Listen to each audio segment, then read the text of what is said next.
नमस्कार दोस्तों। तो आज हम पढ़ेंगे सिविल प्रक्रिया संहिता की धारा 35 खर्चे, जिसे इंग्लिश में कॉस्ट कहा जाता है। तो धारा 35 को पहले हम डायरेक्ट में पढ़ेंगे, उसके बाद इसे आसान भाषा में समझेंगे। धारा 35 डायरेक्ट में लिखा है कि धारा 35 की उपधारा 1 ऐसी शर्तों और परिसीमाओं के जो विहित की जाएं और तत्समय प्रवृत्त किसी विधि के उपबंधों के अधीन रहते हुए सभी वादों के और उनसे अनुषंगिक खर्चों का दिलाना न्यायालय के विवेकाधिकार में होगा, और न्यायालय को यह अवधारण करने की कि ऐसे खर्चे किसके द्वारा या किस संपत्ति में से और कितने तक दिए जाने हैं और पूर्वोक्त प्रयोजनों के लिए सभी आवश्यक निर्देश देने की पूरी शक्ति होगी। यह तथ्य कि न्यायालय को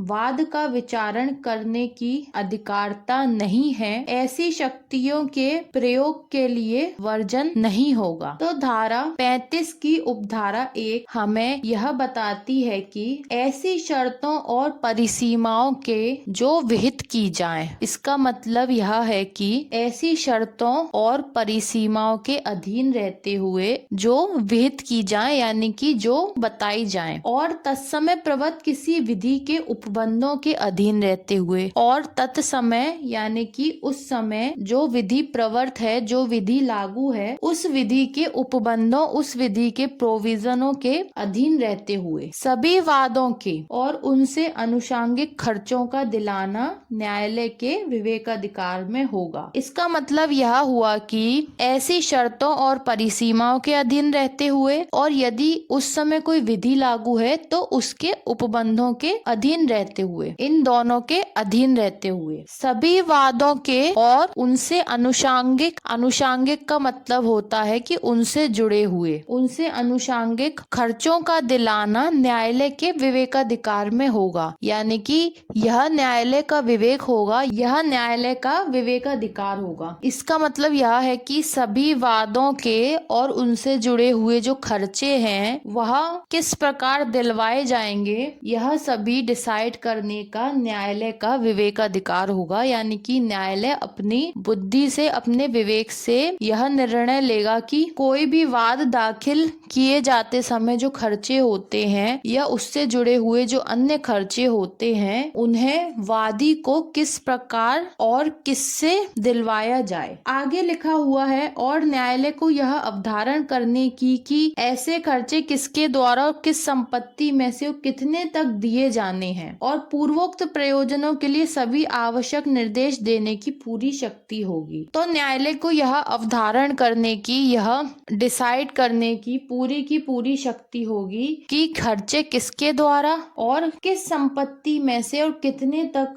दिए जाने हैं। इसका मतलब है कि न्यायालय यह डिसाइड करेगा कि खर्चा किसके द्वारा दिया जाएगा, खर्चा किस संपत्ति में से वसूल किया जाएगा और खर्चा कितने तक दिया जाएगा। मतलब कि कितना खर्चा, कितना पैसा उस व्यक्ति को दिया जाएगा जिसने केस दाखिल किया है। आगे लिखा है कि और पूर्वोक्त प्रयोजनों के लिए सभी आवश्यक निर्देश देने की पूरी शक्ति होगी। और जो पूर्वोक्त प्रयोजन जो पूर्व में उक्त किए गए हैं, पूर्व में बताए गए हैं, उन प्रयोजन, उन उद्देश्यों के लिए भी सभी आवश्यक यानी कि सभी जरूरी निर्देश देने की न्यायालय को पूरी की पूरी शक्ति होगी। यह तथ्य कि न्यायालय को वाद का विचारण करने की अधिकारता नहीं है, ऐसी शक्तियों के प्रयोग के लिए वर्जन नहीं होगा। तो किसी मामले में यह तथ्य कि न्यायालय को तो इस मामले का विचारण करने का अधिकार था ही नहीं, फिर न्यायालय ने खर्चे के बारे में अवधारण कैसे कर लिया, खर्चे के बारे में यह डिसाइड कैसे कर लिया कि कौन खर्चा देगा, कितना खर्चा देगा और किस संपत्ति में से खर्चा दिया जाएगा। तो इसका जवाब यह है कि यदि न्यायालय को वाद का विचारण करने की अधिकारता नहीं है, तब भी न्यायालय ने यदि पहले खर्चे के बारे में कोई आदेश दिया है या कोई निर्देश पारित किया है, तो उस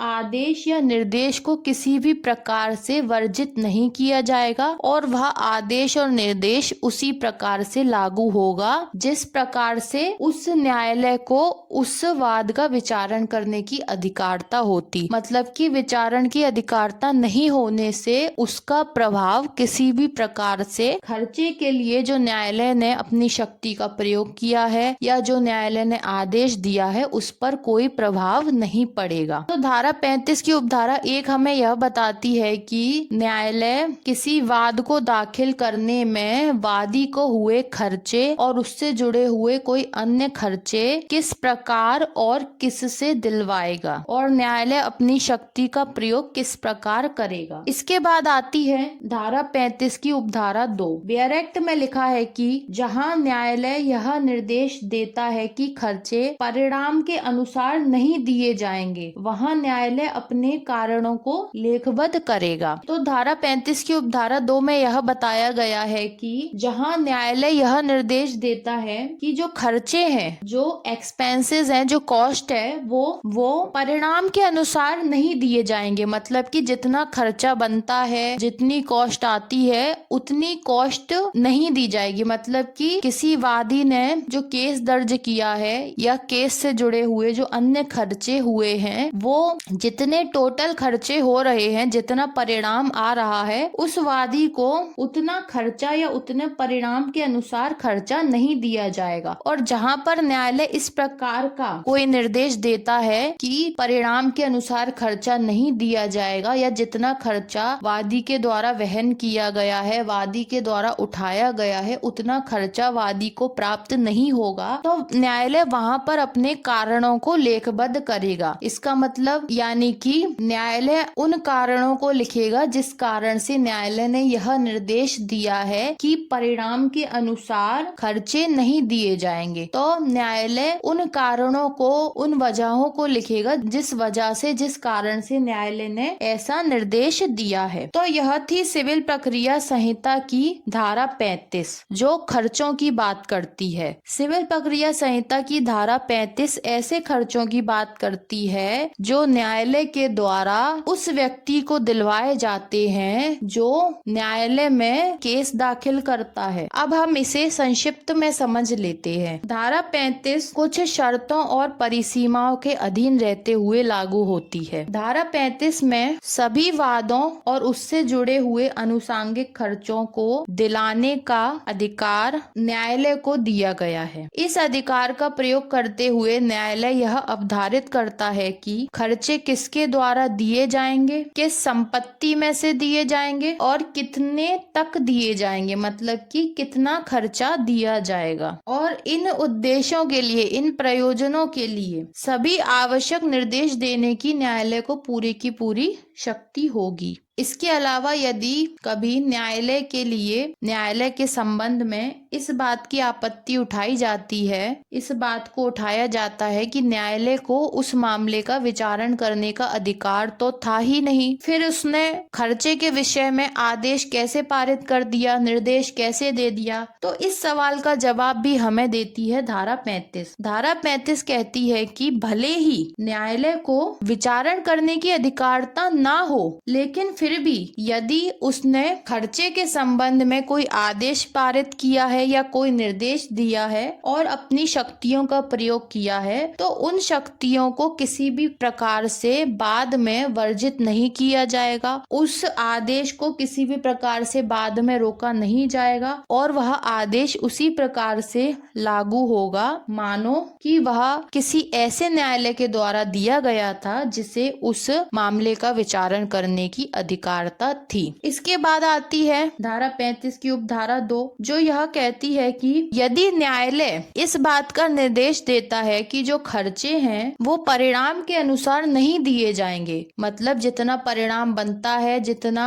खर्चा वास्तव में हुआ है, उतना खर्चा नहीं दिया जाएगा, तो वहां पर न्यायालय अपने उन कारणों का उल्लेख करेगा जिन कारणों से वह ऐसा कह रहा है कि परिणाम के अनुसार खर्चा खर्चे नहीं दिलवाए जाएंगे या खर्चे नहीं दिए जाएंगे। तो इन कारणों को वह लेखबद्ध करेगा कि किस कारण से वह ऐसा कह रहा है। तो यह थी सिविल प्रक्रिया संहिता की धारा 35 जो खर्चों की बात करती थी। लेकिन सिविल प्रक्रिया संहिता में केवल धारा 35 ही खर्चों की बात नहीं करती। सिविल प्रक्रिया संहिता में हमें कई जगह ऐसे प्रोविजन मिलते हैं जो हमें न्यायालय के द्वारा दिलवाए जाने वाले अलग अलग प्रकार के खर्चों के बारे में बताते हैं। जिस प्रकार से हमने धारा 35 में खर्चे के बारे में पढ़ा, इसी तरीके से हमें सिविल प्रक्रिया संहिता में कई जगह पर खर्चों के बारे में प्रोविजन मिलते हैं। धारा 35 तो खर्चों के बारे में एक सामान्य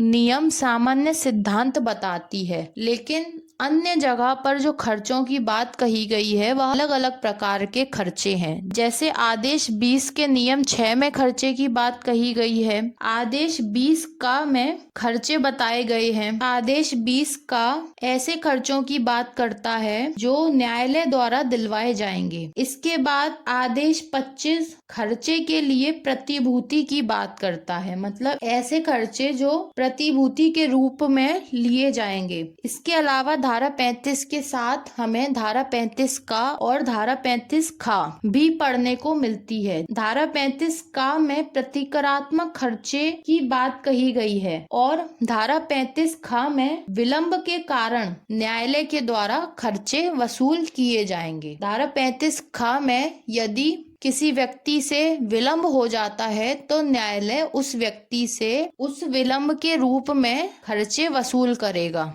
तो यह आदेश और धारा हम एक एक कर अलग अलग लेक्चर में समझेंगे। आज हमने समझी सिविल प्रक्रिया संहिता की धारा 35 और इन सभी आदेशों और धाराओं को हम एक एक कर अलग अलग लेक्चर में समझेंगे। अब मिलते हैं अगले लेक्चर में।